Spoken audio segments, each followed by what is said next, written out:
سورہ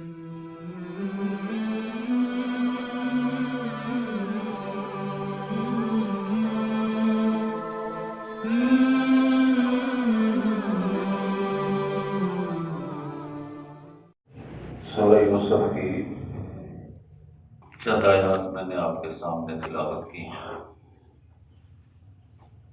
جن میں سیدنا یوسف علیہ السلام کے خواب کا ذکر ہے، اور ان پر جو اللہ کی نعمتیں ہوئیں اس میں خواب کی تعبیر دینے کا ذکر ہے کہ یہ بھی علم جو ہے اللہ تعالیٰ یوسف علیہ السلام کو سکھائیں گے۔ انسان کی دو حالتیں ہیں،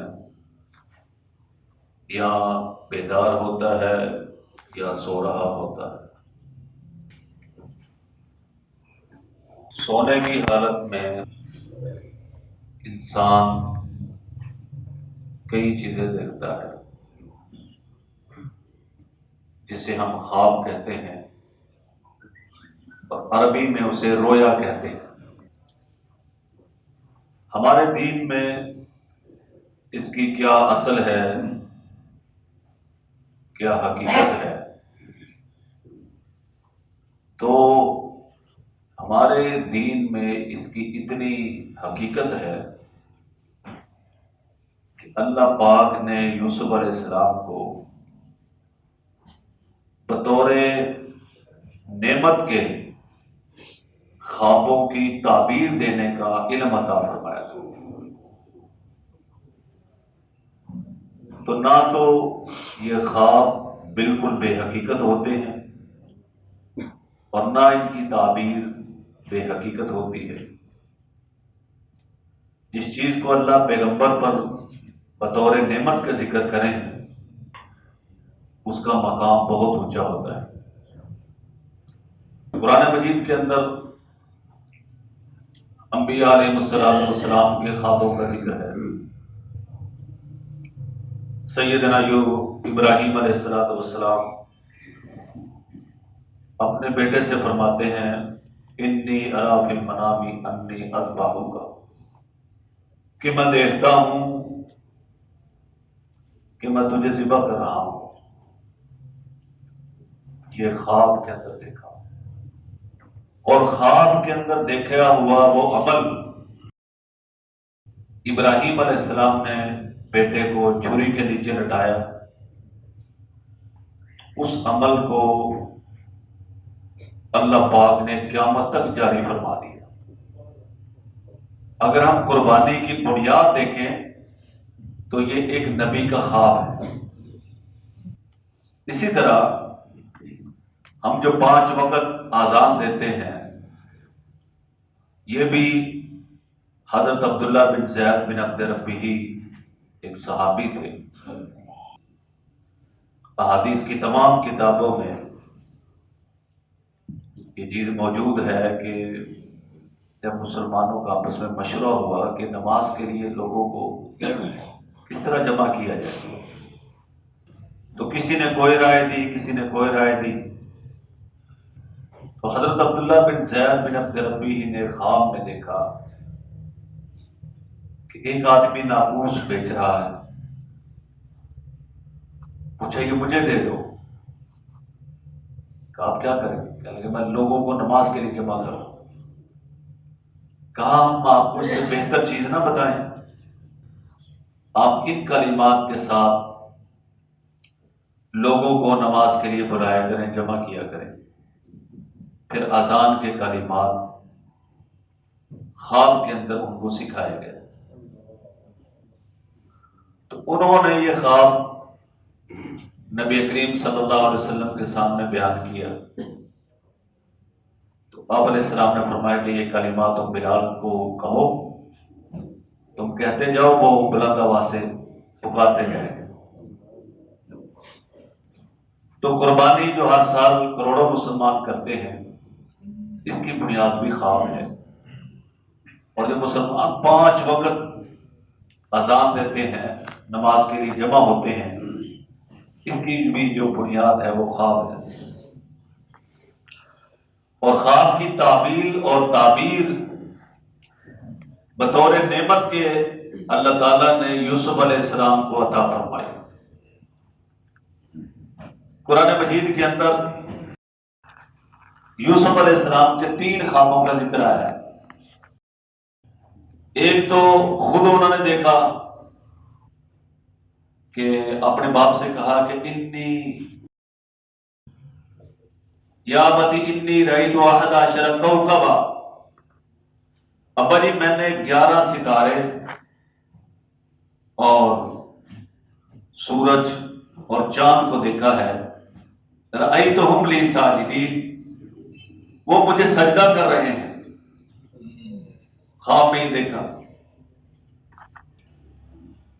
تو سیدنا یعقوب علیہ السلام نے فرمائی کہ یہ قال یا بنی لا تقصص رؤیاک علی اخوتک، فرمایا بیٹا اپنا یہ خواب بھائیوں کو نہ بتانا،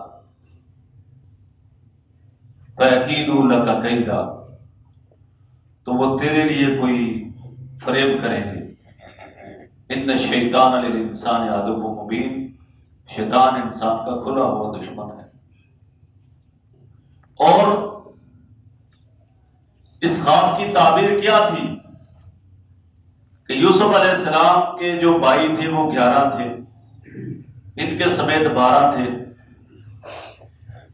کہ یہ بھائی ان کی اطاعت کریں گے۔ ایک وقت آئے گا کہ یہ ان کا حکم مانیں گے، اور وہ وقت کب آیا؟ سال ہر سال کے بعد۔ اس خواب کی تعبیر میں کتنے سال لگے، پھر جب وہ مصر کے بادشاہ بنے تو پھر اس خواب کی تعبیر ظاہر ہوئی۔ بھائیوں نے جب اطاعت کا اظہار کیا، اس سے پہلے کتنے حالات گزر گئے۔ اور اسی طرح سیدنا یوسف علیہ السلام کی جو خواب کی تعبیر تھی وہ بڑی مشہور ہو گئی تھی کہ جب ان کے اوپر تہمت لگی، ان کو قید خانے میں ڈالا گیا، تو 2 آدمی وہاں پر آئے، وَدَخَلَ مَعَهُ السِّجْنَ فَتَيَانِ، 2 جوان داخل ہوئے قید خانے میں۔ قَالَ أَحَدُهُمَا إِنِّي أَرَانِي أَعْصِرُ خَمْرًا، ان میں ایک نے کہا کہ میں خواب میں دیکھتا ہوں کہ شراب نچوڑتا ہوں۔ وقال الآخر انی ارانی احمل فوق رأسی خبزا، دوسرے نے کہا کہ میں نے خواب دیکھا ہے کہ میں نے سر پہ روٹیاں اٹھائی ہوئی ہیں، تاکل الطیر منہ، اس سے پرندے کھاتے ہیں۔ نبینا بتعبیرہ انا نراک من المحسنین، آپ ہمیں اس خواب کی تعبیر بتائیں، آپ ہمیں بڑے آدمی، نیک آدمی معلوم ہو۔ اور یہ بھی خواب کے آداب میں سے لکھا ہے کہ خواب جو بندہ دیکھے دشمن کو نہ بتائے، جاہل کو نہ بتائے، عورتوں کو نہ بتائے۔ جو بھی خواب دیکھے گا دشمن کو بتائے گا تو الٹ تعبیر لے گا۔ عورتوں میں عقل کم ہوتی ہے، کم عقلی کی وجہ سے کوئی غلط تعبیر دے دیں گی، اور جاہلوں کو نہ بتائے۔ خواب کی تعبیر دینا پیغمبروں کا کام ہے، نبیوں کا کام ہے۔ تو پھر یوسف علیہ السلام نے ان کو تعبیر دی، فرمایا کہ ان 2 جوانوں سے کہا کہ یا صاحب السجن اما احدکما فیسقی ربہ خمرا، کہ تم میں سے ایک جو ہے وہ بادشاہ کا مصاحب بنے گا۔ آج تو وہ جیل میں ہے، لیکن وہ بادشاہ کا ساتھی بنے گا، اس کا مصاحب بنے گا۔ اور دوسرے سے کہا وَأَمَّا الْآخَرُ فَيُسْلَبُ فَتَأْكُلُ الطَّيْرُ مِنْ رَأْسِهِ، دوسرے سے کہا کہ وہ اس کو پھانسی دی جائے گی اور پرندے اس کے سر کو کھائیں گے۔ اور یہ جو تعبیر ہے بالکل اسی طرح ہی ظاہر ہوئی۔ اور یوسف علیہ السلام نے یہ بھی کہہ دیا جس کے بارے میں خیال تھا کہ یہ بچ جائے گا کہ اذکرنی عند ربک، جب تم بادشاہ کے ساتھی بن جاؤ نا اس کو پاس میرا ذکر کرنا۔ اس طرح ایک بے گناہ بھی جیل میں ہے۔ فَأَنْسَاهُ الشَّيْطَانُ ذِكْرَ رَبِّهِ فَلَبِثَ فِي السِّجْنِ بِضْعَ سِنِينَ۔ اب جس کو نجات ملی وہ بادشاہ کا ساتھی تو بن گیا، دوسرا سولی پہ لٹک گیا۔ فَأَنْسَاهُ الشَّيْطَانُ ذِكْرَ رَبِّهِ، لیکن بادشاہ کے پاس یوسف کا ذکر کرنا بھول گئے۔ فَلَبِثَ فِي السِّجْنِ بِضْعَ سِنِينَ، کتنے سال یوسف علیہ السلام جیل میں پڑے رہے۔ اللہ، اب اللہ کی شان ہے کہ یوسف علیہ السلام کی جو رہائی ہوتی ہے اس کی بنیاد بھی ایک خواب بنتا ہے کہ عزیز مصر خواب دیکھتا ہے، وقال الملك انی ارى سبع بقرات سمان یاکلهن سبع عجاف وسبع سنبلات خضر واخرى یابسات۔ بادشاہ خواب دیکھتا ہے کہ میں نے 7 گائیاں دیکھی ہیں موٹی، یاکلهن سبع عجاف، ان کو 7 پتلی گائیں کھا جاتی ہیں، کمزور دبلی پتلی موٹی گائیوں کو کھا جاتی ہیں۔ وسبع سنبلات خضر واخرى یابسات، اور 7 سبز بالیاں ہیں اور 7 جو ہے نا خشک ہے۔ یا ایھا الملأ افتونی فی رؤیایا ان کنتم للرؤیا تعبرون، میرے ساتھیوں مجھے اس خواب کی تعبیر بتاؤ اگر تمہیں تعبیر دینا آتی ہے۔ قالوا اضغاث احلام وما نحن بتاویل الاحلام بعالمین، انہوں نے کہا بادشاہ سلامتی خواب و خیال کی باتیں ہیں اور ایسے خوابوں کی تعبیر کا ہمیں پتہ نہیں۔ وقال الذي نجا منهما وادكر بعد امه انا انبئكم بتاويله فارسلون، تو وہی آدمی جو جیل سے بچنے کے بعد بادشاہ کا مشیر اور مصاحب بن گیا تھا، اس نے بادشاہ سے کہا کہ بادشاہ ایک مدت کے بعد پھر یوسف علیہ السلام کی یاد آئی، کہتا انا انبئکم بتاویلہ فارسلون، میں آپ کے خواب کی تعبیر لے کے آؤں گا، مجھے جیل میں بھیجو۔ یوسف ایھا الصدیق افتنا فی سبع بقرات سمان یاکلہن سبع عجاف وسبع سنبلات خضر واخرى یابسات لعلی ارجع الی الناس لعلهم یعلمون۔ پھر یوسف علیہ السلام کے پاس پہنچے اور جا کے کہا یوسف ایھا الصدیق، اے سچے یوسف، افتنا فی سبع بقرات، آپ بتائیں کہ 7 موٹی گائیاں ہیں، 7 پتلی ہیں، اور پتلی گائیاں موٹی گائیوں کو کھا گئی ہیں، اور 7 سبز بالیاں ہیں اور 7 خشک ہیں، تو اس کی کیا تعبیر ہے؟ تو یوسف علیہ السلام نے فرمایا قال تزرعون 7 سنین دابا، کہ تم 7 برس کھیتیاں کرو گے، فما حصدتم فذروه فی سنبلہ، تو جو تم کھیتی کاٹ لو اس کو اس کی باریوں میں رہنے دو، الا قلیلا مما تاکلون، جتنی کھانے کی ضرورت ہے وہ نکال لو، باقی کو اس میں رہنے دو۔ ثم یاتی من بعد ذلک سبع شداد یاکلن ما قدمتم لهن الا قلیلا مما تحصنون، پھر 7 سال تمہارے اوپر قحط پڑے گا، پھر یہ جو تم نے بالیوں میں ذخیرہ کیا ہوگا یہ تمہارے کام آئے گا۔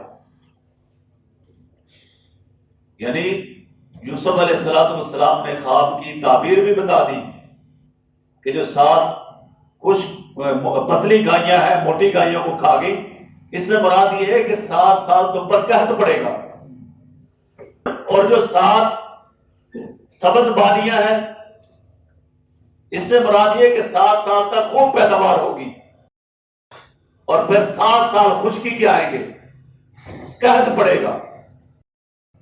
اور پھر حل بھی بتا دیا کہ تم ایسے کرنا کہ 7 سال جن سالوں میں پیداوار ہو اس میں تم ساری گندم جو ہے نا اس کے خوشوں سے نہ نکالنا، اس کو باریوں میں رہنے دینا۔ باریوں میں رہنے کا مقصد یہ ہوگا کہ وہ گندم جو ہے نا خراب ہونے سے محفوظ رہے گی، اور پھر جب 7 سال خشکی کے آئیں گے یہ گندم تمہارے کام آئے گی۔ تو انہوں نے جو ہے نا اسی طریقے پر عمل کیا، اور پھر 7 جب قحط کے سال آئے اللہ تعالیٰ نے ان پر جو ہے نا آسانی فرما دی۔ یعنی اس سے یہ بھی پتہ چلا کہ سیدنا یوسف علیہ السلام کے خواب کے تعبیر دینے کی وجہ سے وہ قوم جو ہے بھوکے مرنے سے محفوظ ہو گئی۔ خواب کی تعبیر کتنی اہم اور ذیشان ہوتی، اور اسی طرح ہمارے پیغمبر جناب محمد مصطفیٰ صلی اللہ علیہ وسلم، روایات میں آتا ہے کہ حضور علیہ السلام کی عادت مبارکہ تھی کہ وحی کے نازل ہونے سے پہلے آپ توشہ لے لیتے تھے اور غار حرا میں چلے جاتے تھے، اور وحی کے نازل ہونے سے 6 مہینے پہلے آپ علیہ السلام کو سچے خواب آنا شروع ہو گئے، اور آپ علیہ السلام ادھر خواب دیکھتے تھے تو اس کی تعبیر ایسے آتی تھی مثل فلق الصبح، جس طرح صبح کی روشنی ہوتی ہے اس طرح حضور علیہ السلام کا خواب جو ہے نا سچا ہو جاتا۔ 6 مہینے تک یہ سلسلہ چلتا خواب کا، پیغمبر علیہ السلام کو خواب دکھایا جاتا۔ اور یہ یاد رکھیے کہ جو آدمی جتنا سچا ہوگا اس کا خواب بھی اتنا ہی سچا ہوگا۔ خواب جو دیکھے جاتے ہیں اس کی 3 قسمیں ہوتی ہیں۔ ایک تو انسان جو پیشے اختیار کرتا ہے، مثال کے طور پہ کوئی دکانداری کر رہا ہے تو خواب میں بھی وہ دکانداری کرے گا، اور جس آدمی کے ذہن میں کوئی خیالات ہیں دن بھر ان خیالات میں الجھا رہتا ہے، رات کو بھی وہی خیالات آتے ہیں۔ اور تیسرے جو ہے نا وہ اللہ کی طرف سے سچے خواب ہوتے ہیں جو مومن کو دکھائے جاتے ہیں۔ نبی کریم صلی اللہ علیہ وسلم نے ارشاد فرمایا لم یبق من النبوۃ الا المبشرات، نبوت کی کوئی چیز باقی نہیں رہ گئی الا المبشرات، مگر مبشرات باقی رہ گئی، خوشخبریاں باقی رہ گئی۔ تو صحابہ نے عرض کیا رسول اللہ صلی اللہ علیہ وسلم مبشرات سے کیا مراد ہے؟ قال الرؤیا الصالحہ، حضور علیہ السلام نے فرمایا سچے خواب۔ نیک خواب یہ نبوت کا ایک جز ہے، نبوت کا ایک حصہ ہے، سچے خوابوں کا آنا۔ اور نبی کریم صلی اللہ علیہ وسلم کی عادت مبارکہ تھی کہ آپ علیہ السلام نماز فجر کے بعد نمازیوں کی طرف اپنے صحابہ کی طرف متوجہ ہوتے اور ان سے پوچھتے بھائی کسی نے کوئی خواب دیکھا ہے؟ تو پھر اگر کوئی خواب بتاتا تو نبی کریم صلی اللہ علیہ وسلم اس کی تعبیر دیتے۔ اور آپ نے یہ واقعہ پڑھا ہوگا کہ سن 6 ہجری میں نبی کریم صلی اللہ علیہ وسلم نے خواب دیکھا کہ ہم عمرہ کر رہے ہیں، سر مڈا رہے ہیں، احرام باندھے ہوئے ہیں۔ تو آپ علیہ السلام نے یہ خواب صحابہ کو بیان کیا۔ اب حضرات صحابہ کے ایک طلب تھی کہ کسی طرح ہم جو ہے نا بیت اللہ میں چلے جائیں۔ تو جب حضور صلی اللہ علیہ وسلم نے اپنے اس خواب کا ذکر کیا تو صحابہ نے، اب اس خواب میں یہ وضاحت نہیں تھی کہ آپ اسی سال عمرہ کریں گے، تو 12 سارے صحابہ تیار ہو گئے، یا رسول اللہ چلتے ہیں اب عمرہ ادا کرتے ہیں۔ تو تقریباً 14 یا 1500 صحابہ لے کر نبی کریم صلی اللہ علیہ وسلم عمرہ کے لیے روانہ ہوئے۔ اور پھر حدیبیہ کے مقام پر آپ اور آپ کے صحابہ کو روک دیا گیا. تو واقعہ آپ نے سنا ہی ہوگا. تو وہاں پر جو صلح حدیبیہ کا واقعہ ہوا، اس کی بھی بنیاد جو ہے نا حضور علیہ السلام کا خواب ہے. اور عرض بھی کیا یا رسول اللہ صلی اللہ علیہ وسلم، آپ نے خواب دیکھا تھا اور اس کے باوجود ہم عمرہ نہیں کر پا رہے.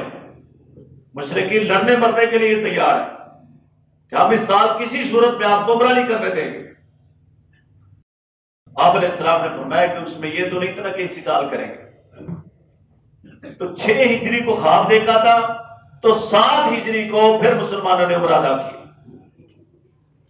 یعنی وہ ایک خواب کو پورا ہونے میں 1 سال کا عرصہ لگا. تو خواب کا یہ معنی نہیں کہ جو دیکھا ہے وہ صبح کو ہو جائے گا، بلکہ اس میں کئی سال بھی لگ سکتے ہیں. جیسا کہ یوسف علیہ السلام کے خواب میں کہ جب انہوں نے اپنے باپ کو خواب سنایا، اس کے پورا ہونے میں بڑا عرصہ لگا. تو اور خواب کے جو آداب ہیں وہ نبی کریم صلی اللہ علیہ وسلم نے خود بیان فرمائے. حضرت ابوبکر صدیق رضی اللہ عنہ بہت بڑے محبر تھے، خوابوں کی تعبیر دینے میں ماہر تھے. اسی طرح ابن سیرین جو کہ تابعی ہیں، بڑے زبردست تعبیر دیتے تھے. یہ میرے سامنے ان کی کتاب پڑھی ہے تعبیر الرؤیا، خوابوں کی تعبیر دینے میں بہت ماہر تھے ابن سیرین رحمت اللہ علیہ. تو نبی کریم صلی اللہ علیہ وسلم نے ارشاد فرمایا کہ الرؤیا صالحۃ من اللہ والحلم من الشیطان، کہ جو نیک خواب ہوتے ہیں وہ اللہ کی طرف سے ہوتے ہیں، اور جو احتلام ہوتا ہے وہ شیطان کی طرف سے ہوتا ہے. فَإِذَا رَأَى أَحَدُكُم مَّا يُحِبُّ فَلَا يُحَدِّثُ بِهِ إِلَّا مَن يُحِبُّ، جب تم میں سے کوئی آدمی خواب دیکھے جو اس کو پسند ہے تو اس کو بیان نہ کرے مگر جس سے محبت کرتا ہے، جس کو پسند کرتا ہے. اور اس کی وضاحت ایک حدیث میں یوں ہے کہ لا تحدث رؤیاک الا حبیبا او لبیبا، کہ اپنا خواب یا اپنے دوست کو بتاؤ یا کسی تجربہ کار کو بتاؤ، ہر آدمی سے اپنا خواب بیان نہ کرو. نبی کریم صلی اللہ علیہ وسلم نے اس سے منع فرمایا، لا تحدث رؤیاک الا حبیبا او لبیبا. تو فرمایا کہ فَإِذَا رَأَى مَا يَكْرَهُ فَلْيَتَعَوَّذْ بِاللَّهِ مِنْ شَرِّهَا وَمِنْ شَرِّ الشَّيْطَانِ وَلْيَقُلْ ثَلَاثًا وَلَا يُحَدِّثْ بِهَا أَحَدًا إِنَّمَا فَإِنَّهَا لَن تَضُرَّهُ، کہ جب وہ آدمی برا خواب دیکھے تو جو حدیث سے ثابت ہے وہ ایک تو یہ کرے کہ اعوذ باللہ من الشیطان الرجیم پڑھے، اور دوسرا کام یہ کرے کہ اس کو کسی سے بیان نہ کرے برے خواب کو. اگر وہ اس کو بیان نہیں کرے گا فَإِنَّهَا لَن تَضُرَّهُ، تو یہ اس کو نقصان نہیں دے گا. اور جو دیکھ لیا اس کو وہیں پہ جانا ختم کر دے. کوئی ایسا خواب دیکھ لیتے ہیں پھر پوچھتے اس کی تعبیر کیا. بعض وقت تعبیر دینے والا یہ چاہتا ہے کہ اس کی تعبیر نہ پوچھی جائے، لیکن وہ اصرار کرتے ہیں کہ نہیں بتائیں. تو حدیث میں کیا ہے، لا يحدث بها احدا، برا خواب کسی کو بھی بیان نہ کرو. جب بیان نہیں کرو گے فإنها لن تضرہ، اس کا تمہیں نقصان نہیں ہوگا. اور تیسری بات یہ ہے کہ اذا رأى احدكم الرؤيا يكرهها، جب کوئی آدمی برا خواب دیکھے فَلْيَبْصُقْ عَنْ يَسَارِهِ ثَلَاثًا، تو بائیں طرف 3 دفعہ تھوک دے. وَلْيَسْتَعِذْ بِاللَّهِ مِنَ الشَّيْطَانِ ثَلَاثًا، اور 3 مرتبہ اعوذ باللہ من الشیطان الرجیم پڑھ لے. وَلْيَتَحَوَّلْ عَنْ جَنبِهِ الَّذِي كَانَ عَلَيْهِ، اور جس کروٹ پر وہ لیٹا ہوا اس کروٹ کو بدل لے. تو خواب نبی کریم صلی اللہ علیہ وسلم اس کی تعبیر دیتے تھے. سیدنا یوسف علیہ السلام، ابراہیم علیہ السلام، تو یہ ایک بہت اہم چیز ہے. ایسی نہیں ہے کہ اس کو آدمی جو ہے وہ نظر انداز کرے، لیکن اس کی ہدایات یہ ہے کہ برا خواب کس سے بیان نہ کرے. اور ایک بات یہ ہے کہ جو شخص نبی کریم صلی اللہ علیہ وسلم کو خواب میں دیکھتا ہے، حدیث میں آتا ہے کہ من رآنی فی المنام فقد رآنی، جس نے خواب میں مجھے دیکھا اس نے مجھے ہی دیکھا. فإن الشیطان لا يتمثل بصورتی، کیونکہ شیطان کو اللہ نے اختیار نہیں دیا کہ وہ میری شکل و صورت بنا کے آ جائے. جو خواب میں حضور صلی اللہ علیہ وسلم کی زیارت کرے اس نے یقیناً حضور ہی کی زیارت کی. فإن الشیطان لا يتمثل بصورتی، حدیث میں حضور فرما رہے ہیں کہ شیطان کو اللہ نے اختیار نہیں دیا کہ وہ میری صورت بنا کے آئے. اس سے یہ بھی بات کا پتہ چلا کہ اگر ہمیں کوئی ایسا بندہ اپنا خواب سناتا ہے کہ ہماری نظر میں یہ ہے کہ پتہ نہیں اس نے یہ دیکھا بھی ہے کہ نہیں، تو ہم اس کی تردید نہ کریں، اس پر رد نہ کریں. دیکھا ہے تو دیکھا ہوگا، اللہ پاک کے لیے کیا مشکل ہے. تو حضور صلی اللہ علیہ وسلم کو خواب میں دیکھنا، حضور ہی کو خواب میں دیکھنا ہے. شیطان حضور کی صورت بنا کے کسی کے خواب میں نہیں آ سکتا. اور پھر جو ہے نا، جو آدمی یہ چاہے کہ مجھے حضور صلی اللہ علیہ وسلم کی زیارت ہو، ہر مسلمان کی یہ تمنا ہوتی ہے، اسے چاہیے کہ کثرت سے درود پاک پڑھا کرے. اور جب رات کو سوئے تو بستر بھی پاک ہو، کپڑے بھی پاک ہوں، اور باوضو سوئے. درود پاک پڑھتا رہے اور پڑھتے پڑھتے سو جائے. اللہ سے امید ہے کہ انشاءاللہ اسے یہ نعمت نصیب ہو جائے. اور جن کو نبی کریم صلی اللہ علیہ وسلم کی زیارت ہو جاتی ہے، لکھا ہوا ہے کہ یہ چیز ان کے حسن خاتمہ کی علامت ہے. یعنی اللہ سے امید ہوتی ہے کہ یہ جو مبارک خواب دیکھا انہوں نے، ان کا خاتمہ جو ہے ایمان کے ساتھ ہو، دنیا سے جانا ایمان کے ساتھ. اور بھی علماء نے اعمال لکھے ہیں حضور علیہ السلام کی زیارت کے، لیکن کثرت سے درود پاک پڑھنا، سچائی کو اختیار کرنا، اور پاک بستر اور پاک لباس کے ساتھ سونا، باوضو سونا، اور درود پاک پڑھتے ہوئے سو جانا. اللہ سے امید ہے کہ انشاءاللہ یہ نعمت حاصل ہو جائے گی. اللہ کریم ہمیں سب